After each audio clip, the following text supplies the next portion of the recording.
রাস্তার পাশে মামাদের আনারস মাখা দেখলে এমনিতেই জিভে জল চলে আসে, কিন্তু এই গরমে রাস্তার পাশে কোনো খাবার খাওয়া যাবে না। আর তাই আমি আজকে নিয়ে এসেছি আনারস মাখা রেসিপি। 100% গ্যারান্টি দিয়ে বলবো, যারা দেখবে তাদের জিভে জল চলেই আসছে অলরেডি। যাই হোক, আমার মতো করে এইভাবে আনারস মাখা খেয়ে দেখবেন এই গরমে, প্রতিদিনই খেতে ইচ্ছে করবে। আর যে খাবে সে তো আপনার প্রশংসা পঞ্চমুখ হয়ে থাকবে। আমি এখানে দেশি আনারস নিয়েছি।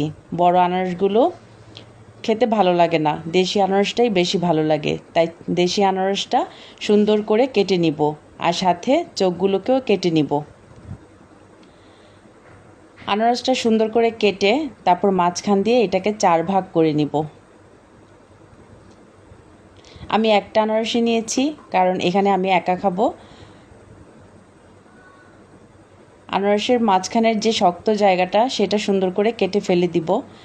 এটা অনেকেই খায় না, এটা খেলে জিহ্বা অনেক সময় ছিলে যায়, তাই এটা অনেকেই খায় না। সুন্দর করে মাঝখানের বুকটা ফেলে দিয়ে পাতলা পাতলা পিস করে কেটে নিব। অনেকে মোটা করে কাটে, কিন্তু কেন যেন আমার কাছে পাতলা পিস করলেই বেশি ভালো লাগে।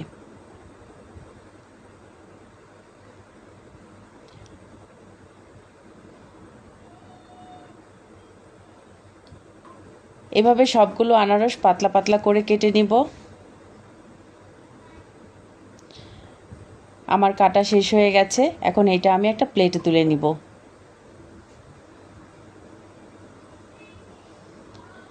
অনেকেই শুকনা মরিচ দেয়, কিন্তু যেহেতু আমার গ্যাস্ট্রিকের সমস্যা তাই আমি কাঁচামরিচ দিয়েছি। এখানে কাঁচামরিচ দিয়ে আনারস মাখাটা বেশি ভালো লাগে।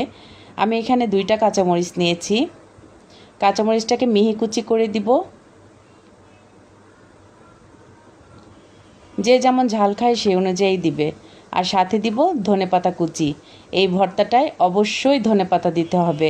আর যারা ধনেপাতা দিয়ে এখনও খান নাই তারা খেয়ে দেখেন কি স্বাদ। এবার দিব বিট লবণ। যে যেমন লবণ খায় ঠিক তেমনভাবে দিবেন। আমি এখানে কোনো চিনি ব্যবহার করব না, কারণ আনারসটা এমনিতেই মিষ্টি। খুব সুন্দর করে আনারসটাকে মেখে নিব, খুব সুন্দর করে মাখবো। দেখুন কতটা লোভনীয় লাগছে। এই আনারস মাখা খেলে দোকানের আনারস ফেল হয়ে যাবে। মাশাআল্লাহ, দেখতে কতটা সুন্দর হয়েছে, খেতেও দারুণ হবে।